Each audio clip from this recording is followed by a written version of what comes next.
Hi friends, good evening.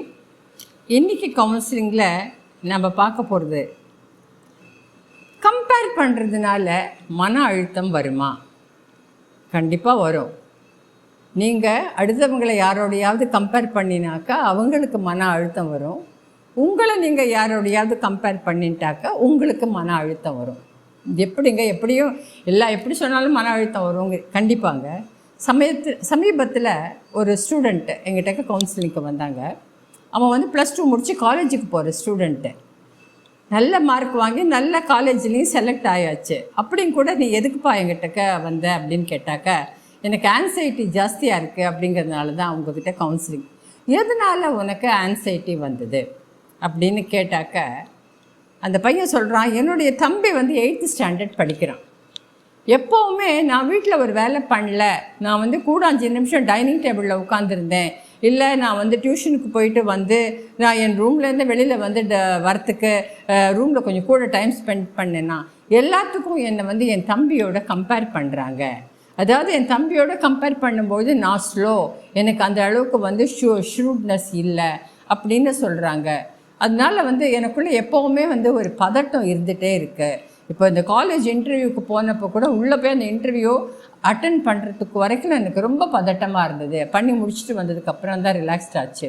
எப்போவுமே எனக்கு ஒரு ஆன்சைட்டியில் இருக்குது. பார்த்தீங்களா, ஒரு நல்ல குழந்தை, அவன் அப்பா அம்மா சொல்கிற பேச்சை கேட்டு நல்லா படித்து நல்ல மார்க் வாங்கியிருக்கிற ஒரு பையன். அவன் நம்ம கையில் 5 விரலும் ஒரே மாதிரி இருக்கா? ஏன் வீட்டில் 2 பசங்க இருக்கும் பொழுது ஒரு பையனோட இன்னொரு பையனையோ ஒரு பொண்ணோட இன்னொரு பொண்ணையோ கம்பேர் பண்ணி, இல்லைனாக்கா பையனும் பொண்ணும் இருந்தாக்க பொண்ணு தான் எல்லா வேலையும் செய்யணும், ஆம்பளை பையன்னு சொல்கிற இந்த மைண்ட் செட்டெல்லாம் இந்த பேரண்ட்ஸுக்கு எப்போ தாங்க மாறும்? இந்த மாதிரி கம்பேர் பண்ணுறதுனால, இதே மாதிரி வீட்டில் கம்பேர் பண்ணுறாங்க, ஸ்கூலில் அது ஒரு சார்ட் ஆஃப் புல்லிங் நடக்கிறது பசங்களுக்கு. அதாவது இந்த பையன் நல்ல ஃபோன் வச்சுருக்கான், இவன் காஸ்ட்லி ஃபோன் வச்சுருக்கான், அவன் சாதாரண ஃபோன் தான் வச்சுருக்கான், அதனால் நம்ம அவனுக்கு ஃப்ரெண்ட்ஷிப்பை அவ்வளோவா கிடையாது, அவன் ஒரு சாதாரண ஃபேமிலிக்காரன். இப்படி பல விஷயங்களுக்காக ஸ்கூலில் நடக்கிற புல்லிங் எவ்வளோ மோசமாக போயிருக்கு அப்படிங்கிறதுக்கு சமீபத்தில் நடந்த ஒரு விஷயம். பென்சில்வேனியாவில் ஒரு ஸ்டூடெண்ட்டு ஸ்கூலில் முடிச்சுட்டு ஸ்கூலில் புல்லிங்னால மனசு வெறுத்து போய் காலேஜுக்கெல்லாம் போய் சரியாக படிக்காத ஒரு 20 வயசு பையன், அவன் அப்பா பர்மிஷனோடு வச்சுருக்கிற ஸ்னைப்பர் கன்னை எடுத்துன்னு எக்ஸ் பிரசிடெண்ட் ட்ரம்ப்பையே சுடுறதுக்கு முயற்சி பண்ணி அவருக்கு காதுலேருந்து ரத்தம் வந்தது. நீங்கள் எல்லாருமே டிவியில் அதை பார்த்துருப்பீங்க. அதுக்கு என்ன காரணம்? அவனையும் போலீஸ் அப்புறம் சுட்டுட்டாங்க. ஆனால் அதுக்கு அவன் சுடுறதுக்கான காரணம், மோட்டிவ் என்னன்னாக்க, அவனுக்கு மனசில் தன்னம்பிக்கையே இல்லை, ஒன்றுமே இல்லை. அதனால் எனக்கு ஸ்கூலில் புல்லிங், என்னை யாருமே சப்போர்ட் பண்ணுறவங்களோ என்னை மோட்டிவேட் பண்ணுறவங்களோ யாருமே இல்லை அப்படிங்கிற மாதிரி தான் அவன் லைஃப் பூரா அவன் சொல்லிட்டு இருந்திருக்கான். இப்போ புரியுறதா? தயவு பண்ணி யாரோடையும் யாராவது 2 பேரை நீ ஒசத்தி நீ கம்மின்றதை கம்பேர் பண்ணாதீங்க. அடுத்து வருது என்னன்னாக்க, நாமளே கம்பேர் பண்ணிக்கிறது. எப்படி? இந்த Insta reels, social media, Facebook இதிலெல்லாம் பார்த்துட்டு, என்ன நீங்கள் கூட தான் நல்லா தான் சமைப்பீங்க, ஆனால் சமைக்கிறவங்க எல்லாருமே யூடியூப்பில் நம்ம சேனல் ஆரம்பிக்க முடியாது. அது கொஞ்சம் கஷ்டமான விஷயந்தான். அதுக்கு பின்னாடி அது எத்தனை பேரோட உழைப்பு இருக்குது, எத்தனை பேரோட சப்போர்ட் இருக்குது, இதெல்லாம் நமக்கு தெரியவே தெரியாது.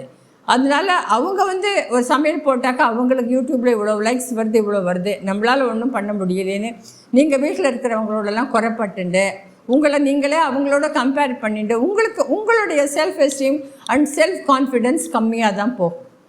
கண்டிப்பாக உங்களுக்குள்ள ஒரு திறமை இருக்குது, அந்த திறமையில் எவ்வளோ ஜெயிக்க முடியும் அப்படின்னு பார்க்கணுமே தவிர்த்து அவங்கள மாதிரி எனக்கு இல்லையே. இதே மாதிரி தான் சோஷியல் மீடியாவில், இன்ஸ்டாவில் ரீல்ஸ் போடுறவங்களோ, ஃபேஸ்புக்கில் நான் டெல்லிக்கு போனேன், நான் யூஎஸில் இருந்தேன், நான் கனடாவில் இருந்தேன், நான் சுவிட்சர்லாண்டில் இருந்தேன்னு போடுறவங்கெல்லாம் அந்த 10 நிமிஷம் ஒரு ஃபோட்டோக்காக போஸ்ட் கொடுக்குறாங்க. இப்போ எங்கேயாவது வெளிநாட்டுக்கு போகிறோம், சுற்றி பார்க்குறதோ அந்த இடத்தோட இயற்கையை ரசிக்கிறதோ அந்த ஆர்வமே எல்லாருக்கும் போயிடுறது.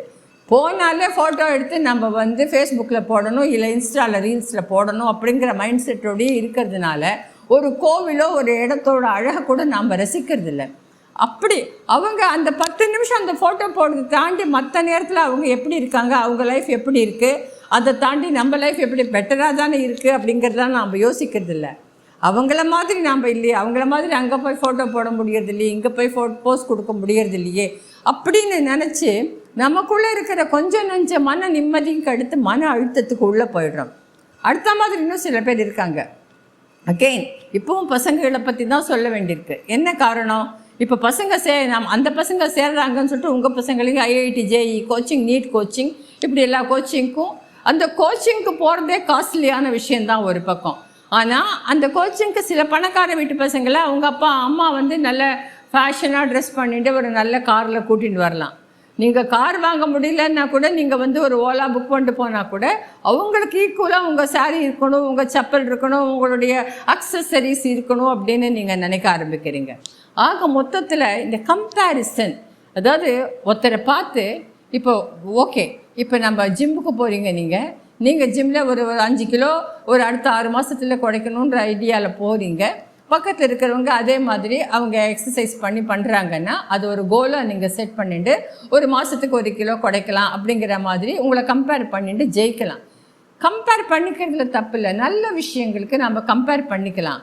ஒரு எங்கேயானோ எந்த ஒரு ஃபங்க்ஷன், ஒரு கல்யாண வீடு அப்படின்னா கூட நாம் தான் அங்கே சூப்பராக இருக்கணும் அப்படிங்கிறதுக்காக முடியறதோ முடியலையோ நம்ம வீட்டில் வசதி இருக்கோ அது இன்ஸ்டால்மெண்ட்லேயாவது நம்ம பெஸ்ட்டாக நம்ம ட்ரெஸ்ஸும் அக்சசரிஸும் ஜுவல்ஸும் போட்டுட்டு போய் அங்கே நம்ம வர சொந்தக்காரங்களோட நாம் தான் பெருசாக இருக்கணும், நம்மளை பார்த்து எல்லோரும் மூக்கில் விரல் வைக்கணும் அப்படின்ட்டு எப்போ பார்த்தாலும் நம்ம யாரோடையாவது ஒருத்தரோட நம்மளை கம்பேர் பண்ணிகிட்டே இருந்தோம்னு சொன்னாக்க வாழ்க்கையில் அது மன அழுத்தத்தை தான் கொடுக்கும். ஆக பசங்களை கம்பேர் பண்ணுறது, நீங்கள் உங்களையும் அடுத்தவங்களோட கம்பேர் பண்ணிவிட்டு சோஷியல் மீடியாவில் இருக்கிறது, அதனால் உங்களுடைய செல்ஃப் கான்ஃபிடென்ஸையும் செல்ஃப் எஸ்டீமையும் விட்டு கொடுக்கறது, இதெல்லாம் நிறுத்திட்டு உங்களுக்குள்ளே இருக்கிற திறமைகளை வச்சுன்னு நீங்கள் முன்னுக்கு வந்தால் நம்ம பசங்களையும் அப்படியே ஒன்றால் முடியும் ராஜா, உனக்கு என்னம்மா நீ ஜெயிப்பட அப்படின்னு நம்ம பசங்களையும் நம்ம தட்டி கொடுப்போம். நம்ம குழந்தைகளுக்கு என்ன திறமை இருக்கோ அதை வச்சு நம்ம குழந்தைகளை ஜெயிக்க வைப்போம். நிச்சயமாக மன அழுத்தத்தை கம்மி பண்ணலாம். கம்பேரிசனை கம்மி பண்ணுங்க, மன அழுத்தங்கிறதே வராது.